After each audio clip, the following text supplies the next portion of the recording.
So I really appreciate you asking these questions in regard to Emmett Till and Carolyn Bryant Donham, and the answers actually are pretty interesting.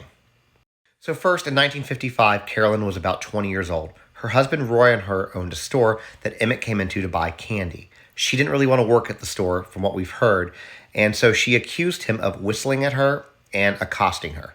Now, later in life, in the one interview she ever did, she admitted that she lied and that he didn't do either of those things. Now, the two men who decided to take punishment into their own hands were Carolyn's husband Roy and his half brother J.W. Millam.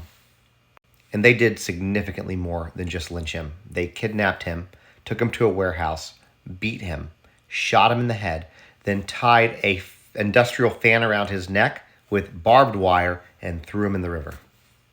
And by the way, it's been rumored and speculated for years that Carolyn was in the car watching this when all of it happened. And you got to remember that Emmett was only 14 years old. He was a child. Now, as far as the punishment that the two men received, well, they went to court and they were tried by a jury of their white peers. And even though the evidence was overwhelming, they were acquitted and never received any punishment at all. Now, this story is incredibly important and significant. And on my podcast, 50 Words for Murder, it is going to be one of my future episodes where I talk about Emmett Till. So if you are interested in hearing more, go to justinontiktok.com and it'll give you a link to get to my podcast where we're going to be having a lot of amazing episodes coming up.